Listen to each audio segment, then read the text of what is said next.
दोस्तों, जब इंसान बोलता है तो साउंड वेव निकलती हैं। जी सर, अभी आपने बताया कि कोई भी चीज़ सॉफ्ट मीडियम में से तो क्या हो जाती है पास, लेकिन कोई हार्ड ऑब्जेक्ट आ जाए तो उससे क्या होता है, चीज़ टकरा कर। तो दोस्तों, जो पहाड़ी इलाके हैं, आप पहाड़ों के बीच में आप मौजूद हैं, तो वहाँ जब आप बोल रहे हैं तो आपका साउंड जा रहा है पहाड़ से टकरा कर, क्या आ रहा है वापस आपके कान में, तो आपको वही वाली आवाज़ फिर दोबारा सुनाई दे रही है। अलबत्ता जितनी शिद्दत से आपने बोला है वापस उतनी शिद्दत से नहीं आ रहा। वजह, क्योंकि सर जब आपका साउंड, जब आपने बोला ट्रैवल करता हुआ गया, तो जब पहाड़ से या किसी भी चीज़ से टकराया, फॉर एग्जाम्पल मेरे पास कुछ ना कुछ एनर्जी है, अब जब मैं इससे टकरा रहा हूँ, तो अगर मैं टकराता जा रहा हूँ तो आहिस्ता आहिस्ता मेरी एनर्जी क्या होती जा रही है, कम होती जा रही है। आहिस्ता आहिस्ता मेरी एनर्जी क्या होती जा रही है, कम होती जा रही है। एक वक्त आएगा मैं बोलूँगा भाई मेरी एनर्जी क्या हो गई है, ख़त्म हो गई है, फिर मुझे बॉर्नविटा की ज़रूरत पड़ेगी, यानी मज़ीद एनर्जी की ज़रूरत पड़ेगी। क्या ख्याल है, ऐसे ही है दोस्तों। जब साउंड वेव प्रोड्यूस हो रही है तब इसके पास एनर्जी क्या है, ज़्यादा। जब ये ट्रेवल होके किसी हार्ड मीडियम से टकराई तो इसने अपनी कुछ एनर्जी वहाँ पे दे दी, यानी वेस्ट हो गई।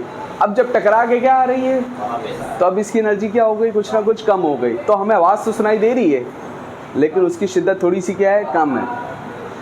ठीक है, ये जो आवाज़ का टकरा कर वापस आना है, ये जो आवाज़ का टकरा कर वापस आना है दोस्तों, और दोबारा सुनाई देना, एक और टेक्निकल बात, दो बातें। सिर्फ टकरा कर वापस आना क्या कहलाता है, रिफ्लेक्शन।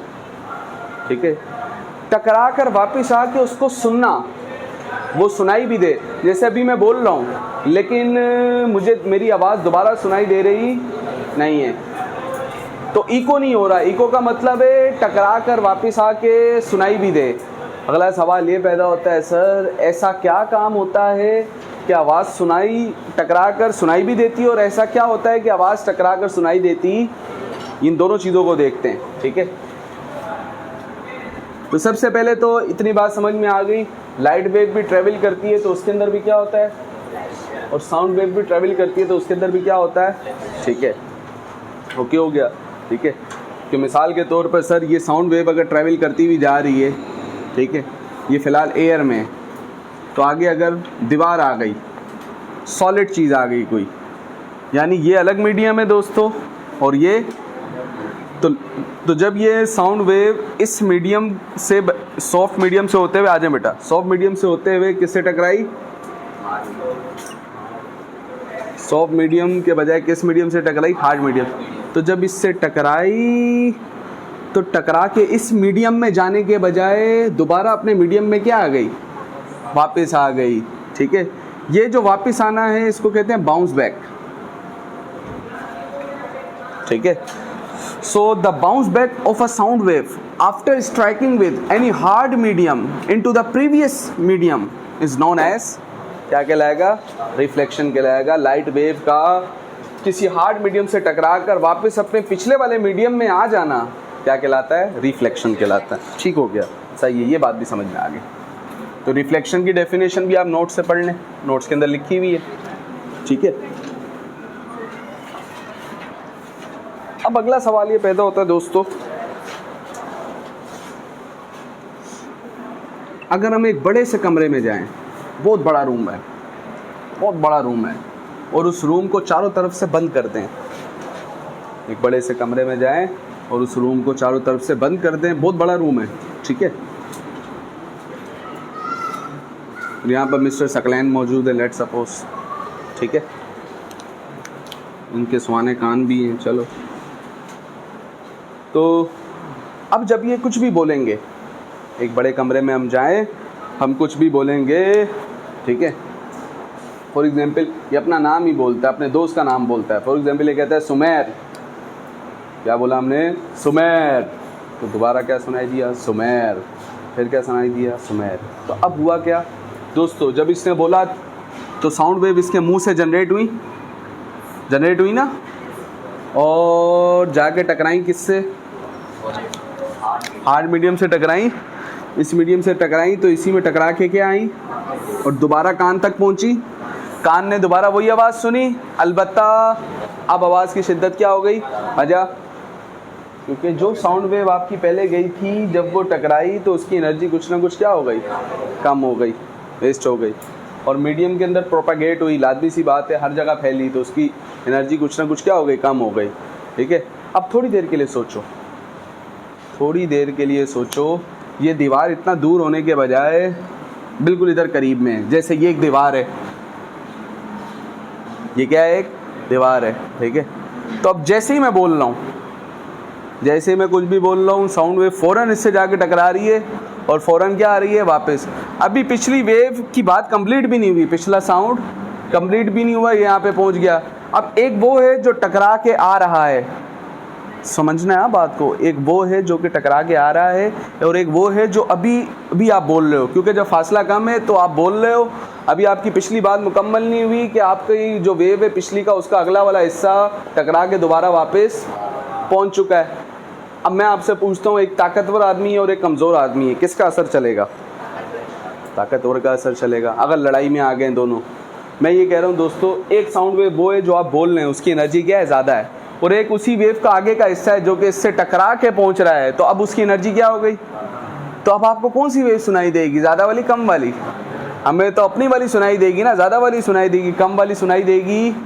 लेकिन अब क्या होता है इको में, क्या होता है, अगर हम एक बहुत बड़ा कमरा लें, अगर हम एक बहुत बड़ा कमरा लें तो होता ये है सर, जब हम एक कोई भी बात हमने कही तो वो साउंड वेव चारों तरफ गई, कहाँ गई भाई, चारों तरफ गई, और आसपास शोर भी ना हो, इको की शर्त है ना। अब देखो शोर हो रहा होगा अगर बहुत सारा, तो आवाज़ हमें सही से सुनाई देगी, क्योंकि वो वाली जो शोर की आवाज़ें हैं वो उस इको के अंदर क्या हो जाएंगी, मिक्स हो जाएंगी। तो अगर अच्छा इको चाहते हो तो सबसे पहला काम तो ये है कि बोलने वाला सिर्फ एक हो, बोलने वाला सिर्फ एक हो। ठीक है, तो जब वो बोल रहा होगा तो आवाज़ चारों तरफ ट्रेवल करेगी और हार्ड मीडियम से क्या करेगी, टकराएगी, ये भी टकराई, ये भी टकराई, ये भी टकराई, और चूँकि डिस्टेंस क्या होगा, बड़ा होगा, तब तक ये वाली बात क्या हो चुकी होगी, ख़त्म, तब तक ये वाली बात ख़त्म हो चुकी होगी।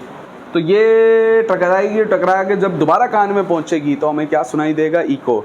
इसका मतलब एक और टेक्निकल बात हमें समझ में आई, वो टेक्निकल बात ये है कि कम से कम अगर फासला बहुत कम रख दें हम, जैसे यहाँ पर मैं दीवार के पास मौजूद हूँ, ठीक है, फॉर एग्जांपल मैं ये सारे फ़ैन वगैरह सब कुछ बंद कर देता हूँ और अकेला इस कमरे में मौजूद होकर बात करूँ तो भी मुझे मेरा इको सुनाई देगा, नहीं सुनाई देगा। वजह क्योंकि फासला क्या है सर, बहुत कम है, फासला क्या है सर, बहुत कम। इसका मतलब कुछ इतना ज़्यादा फासला कम से कम हो कि क्या सुनाई दे। तो वो कितना फासला कम से कम होना चाहिए है, किसके किसके दरमियान? देखो ये कौन है, सोर्स या स्पीकर जिससे आवाज़ आ रही है, ठीक है, और ये है वो मीडियम, हार्ड मीडियम, जिससे साउंड वेव क्या कर रही है, टकरा रही है। तो स्पीकर और हार्ड मीडियम में कम से कम कितना फासला हो कि इको सुनाई दे। तो ये भी एग्जाम की एमसीक्यू है, कम से कम कितना फासला हो, कम से कम 17 मीटर का फासला हो। 1 मीटर को इमेजिन करते हैं हम, इतना फासला क्या कहलाता है, 1 मीटर। इतना ही और आ जाए, फिर एक और 3, इस तरीके से अगर मैं यहाँ पे मौजूद हूँ तो दीवार मेरे से अगर कितनी दूर हो, इधर से भी 17 मीटर दूर हो, यहाँ से भी चारों तरफ से 17 मीटर दूर हो, और कोई दूसरी आवाज़ प्रोड्यूस ना हो, और कमरा बंद हो। सर बंद क्यों है, खुला क्यों ना हो? खुला होगा तो सर वो साउंड वेव बाहर निकल जाएंगी, जब बाहर निकल जाएंगी तो टकरा के वापस आ सकेंगी नहीं, ठीक है।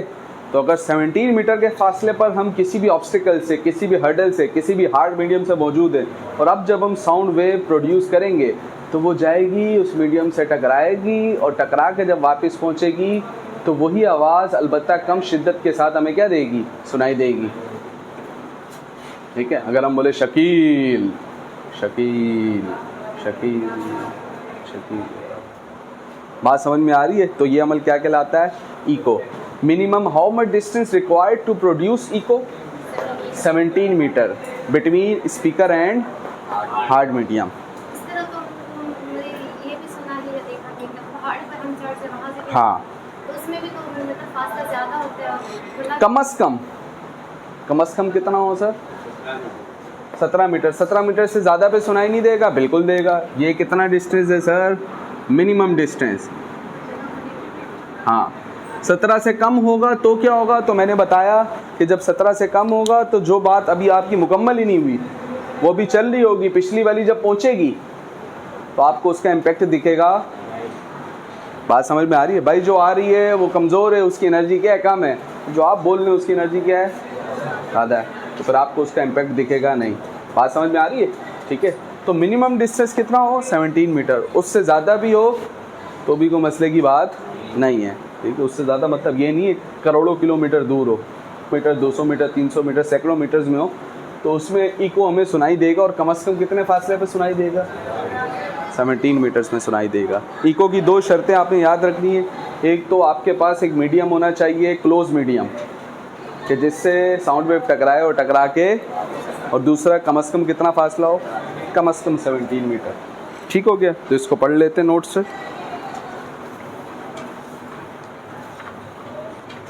तो page number 23, the sound heard after reflection, वो साउंड जो कि सुनाई दे, हर्ड मतलब सुनाई दे, आफ्टर रिफ्लेक्शन टकराने के बाद किसी सरफेस से, क्या कहलाता है, echo. The repetition of a sound by reflection, एक और तारीफ लिखी हुई है, आप चाहें दोनों में से कोई भी कर सकते हैं। The repetition of a sound by reflection of sound wave from a surface known as echo, sound का अपने आप को दोहराना। भाई इको में क्या हो रहा था, वही आवाज़ बार बार आ रही होती है ना, ठीक है, रिफ्लेक्शन की वजह से। तो इसमें मिसाल भी दी हुई है, when a person shouts in a big empty hall, जब एक बंदा चीखे या कुछ भी बोले एक खाली बड़े से हॉल के अंदर, वी फर्स्ट हेयर इस ओरिजिनल साउंड, तो सबसे पहले हम उसकी ओरिजिनल आवाज़ सुनेंगे जो वो बोलेगा। आफ्टर अ लिटल वाइल, कुछ देर बाद, we hear the reflected sound, कुछ देर बाद हमें कौन सा साउंड सुनाई देगा, टकरा कर वापिस आने वाला साउंड सुनाई दे देगा। ऑफ द शाउट, वही जो बात उसने चीखते हुए बोली थी उसी साउंड का। This reflected sound is an echo, ये जो टकरा के वापिस आया साउंड यही तो क्या है। Thus we can hear echo, we are actually hearing a reflected sound. तो ये जो इको हम असल में सुन रहे हैं ये असल में कौन सा साउंड है, जो कि टकरा कर वापिस आया।